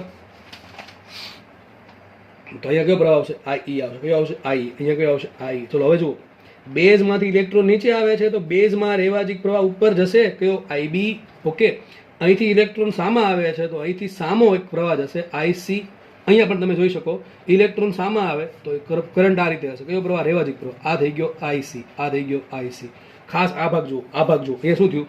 અહીંયા કંઈક આવું આવી કંઈક હાલત કન્ડિશન ઉત્પન્ન થઈ છે. જુઓ આ ઓ પોઈન્ટ દોરો, અહીંયા કંઈક આવું કંઈક થયું. જો શાંતિથી સમજો તો તમને લાગશે લગભગ આવું કે જો આઈ જેટલો પ્રવાહ અંદર આવ્યો, આઈ જેટલો પ્રવાહ અંદર આવ્યો છે, બરાબર છે. એના બે ભાગ પડે. એક ભાગ થોડોક આઈબી, જો હું રેવાજીક પ્રવાહ વાત કરું છું, ઇલેક્ટ્રોન પ્રવાહ આપણે જસ્ટ સમજવા માટે લીધો. હવે તમને રેવાજીક પ્રવાહ સમજાવું છું. તો આઈ રેવાજીક પ્રવાહ દોરવાનું કે ઇલેક્ટ્રોનના કરંટની વિરુદ્ધ દિશામાં. એ મેં તમને પહેલા કીધું હતું. આઈ જેટલો કરંટ આ ઓ પાસે આવે છે, બરાબર છે. એમાંથી આઈબી જેટલો કરંટ ઉપર ગયો, બે જંક્શનમાં ગયો. જો મેન છે એ એમીટરમાંથી પ્રવાહ ઉત્પન્ન થયો, કારણ કે એમીટરમાં સુધી સૌથી વધારે હોય. મેં તમને કીધું હતું એમીટરમાં સુધી સૌથી વધારે હોય એટલે એમીટર જે કરંટ ઉત્પન્ન કરશે એમાંથી થોડોક પ્રવાહ આઈબીમાં જશે ને થોડોક પ્રવાહ આઈસીમાં જશે, બરાબર કે નહીં? અપ્લાય કરો. ચલો કિર્ચોફનો પહેલો નિયમ. કિર્ચોફનો પહેલો નિયમ શું કહે છે? જંક્શન તરફ આવતો પ્રવાહ બરાબર જંક્શનથી દૂર જતો પ્રવાહ. લખાય શું અહીંયા? સિમ્પલ ભાષામાં લખાય એવું લખાય. અહીંયા લખવું હોય તો કે I is equal to I B plus IC, most IMP સમીકરણ. આટલું સમજાવવા માટે આટલું સમજાવ્યું તમને. હું ધારત તો તમને સીધું આપી શકતો હતો, પણ ચલો આપણે કદાચ થોડુંક ફંડામેન્ટલ ક્લિયર થાય, વધારે સમય ટ્રાન્ઝિસ્ટર યાદ રહે એટલા માટે જસ્ટ તમારા માટે આટલું મેં જહેમત ઉઠાવી. તમારી જ રિસ્પોન્સિબિલિટી એ છે કે આપણે આને યાદ રાખીએ, બરાબર છે. તો આપણે ત્રણ પ્રવાહ મળે, આઈ, આઈબી ને આઈસી. હંમેશા સૂત્ર શું આવશે? આઈ બરાબર આઈબી પ્લસ આઈસી. મેં તમને હમણાં કીધું કે બેઝમાંથી એમીટરમાંથી બેઝમાં માત્ર 5% ઇલેક્ટ્રોન સંયોજાય છે તો બેઝ પ્રવાહ બહુ ઓછો હોય. બેઝ પ્રવાહ ઓછો હશે એની સામે કલેક્ટર પ્રવાહ બહુ ઓછો હશે. સૌથી મોટો પ્રવાહ કોણ હશે? આઈ. દેખાય છે ને? આઈ બરાબર આઈબી પ્લસ આઈસી છે. આ મૂલ્ય છે. તો આઈ સૌથી મોટો હશે. એના બે ભાગ પડે, આઈબી ને આઈસી. આઈબી છે એની કિંમત બહુ ઓછી હશે અને સામે આઈસીની કિંમત બહુ વધારે હશે. અને સૌથી મોટો તો આઈ છે. માનો કે આ 100% હોય, જનરલી આવું હોય. માનો કે આ 100% હોય તો આ લગભગ 5% હશે, આ હશે 95%. જો આવું નથી 5% જ હોય, લગભગ કહું છું, પણ એવું નહીં હોય કે આ 95% ને આ 5%, એવું પાછું નહીં હોય, બરાબર છે. આની ટૂંકમાં આની કિંમત આઈબીની બહુ ઓછી છે, કારણ શું? અશુદ્ધિ ઓછી છે એટલે બહુ ઓછા પ્રમાણમાં ઇલેક્ટ્રોન છે હોલ સાથે સંયોજાવાનો, અને શું કહેવાય, શક્યતા બહુ ઓછી છે હોલ સાથે સંયોજાવાની, કારણ કે ઓલરેડી ઓછા સંખ્યા છે એટલા માટે. તો આઈ 100% હોય તો આઈબી લગભગ 5% હશે અને આઈસી ઇઝ ઇક્વલ ટુ 95% હશે. જે પ્રમાણે મેં તમને એનપીએન ભણાવ્યું એ જ પ્રમાણે ફટાફટ આપણે પીએનપી ભણી લઈએ છીએ, કારણ કે બેની કાર્યવાહી સરખી જ છે. જો મેં આકૃતિમાં ઓલરેડી ભરી દીધી છે. પીએનપી ટ્રાન્ઝિસ્ટરમાં શું થશે? આ એમીટર છે, આખો એટલો એમીટર છે, આટલો એ પી સાઈડનો પદાર્થ. અહીંયા બેઝ છે, એ એન ટાઈપનો પદાર્થ, અને એન ટાઈપનો પદાર્થ બેઝ છે, અને કલેક્ટર છે એ પી ટાઈપનો પદાર્થ. કારણ કે આપણે પીએનપી ટ્રાન્ઝિસ્ટરની વાત કરીએ છીએ. એમીટર અને બેઝ વચ્ચે એક જંક્શન બનશે. એ જંક્શનની પહોળાઈ નાની હશે, કારણ શું? કારણ કે એમીટર બેઝને કોઈ પણ ટ્રાન્ઝિસ્ટર હોય, એનપી અને પીએનપી હોય, એક જ વાત.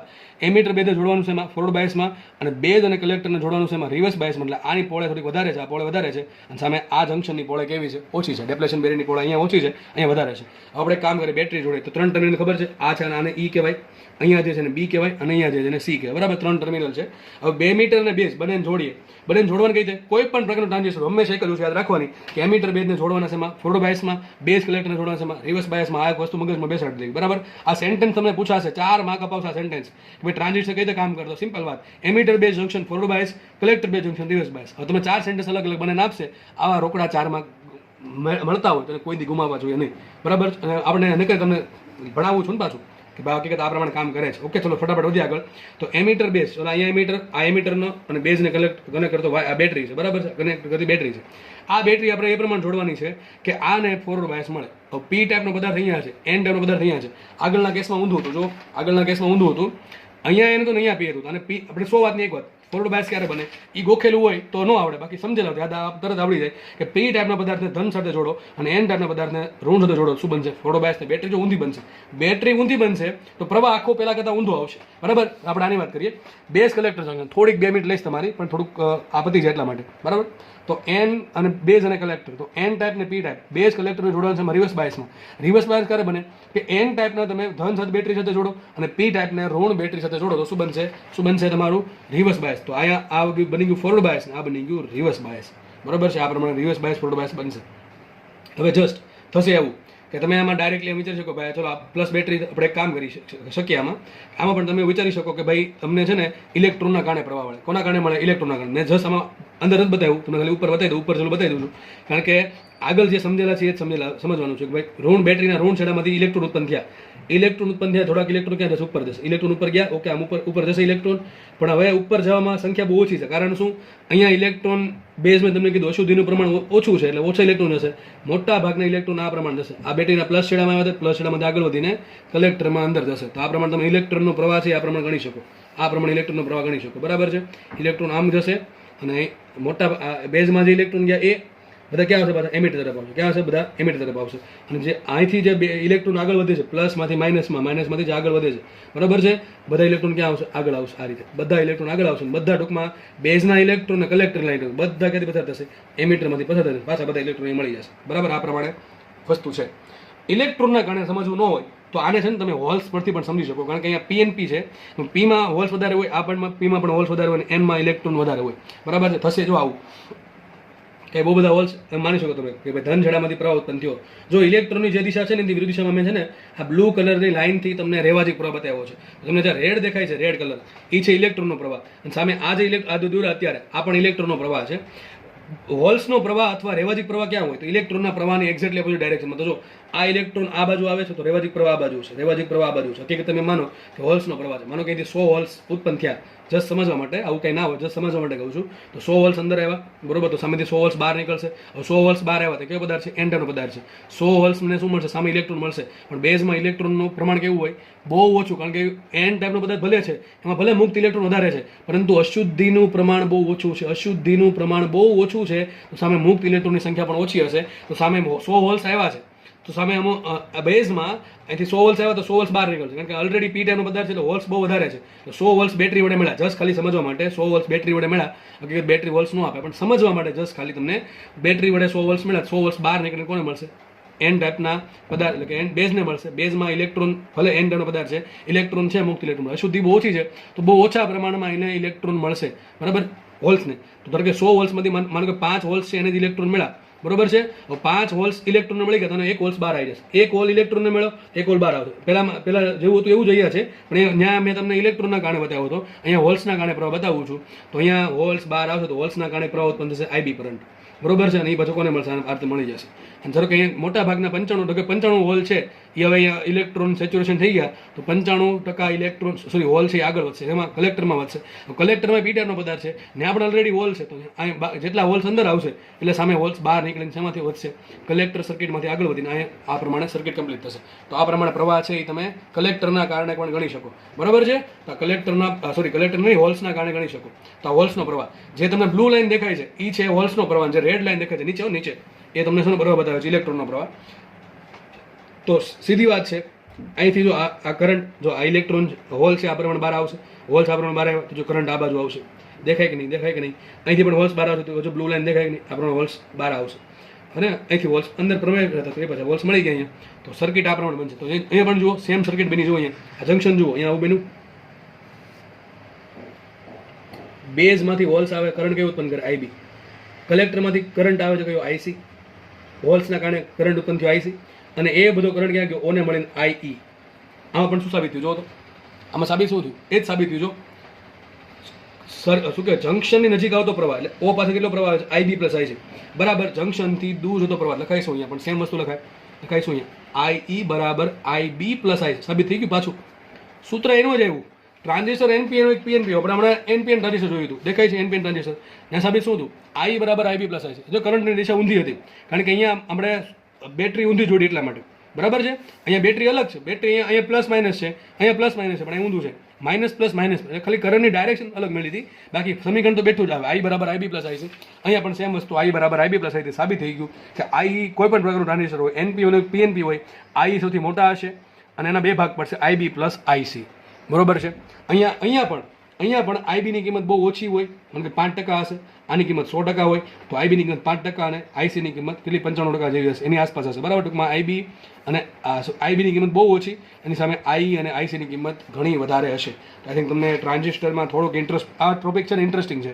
જેટલો આમાં ઇન્ટરેસ્ટ રાખશો ને એટલો લેક્ચર પતશે ને તમારે પતી જશે. થિયરી સમજવાની, પછી જસ્ટ તમારે લખીને એને વાંચવાની છે 1-2 વખત, એટલે પેલી કોઈ દી ભૂલાશે નહીં. બરાબર છે?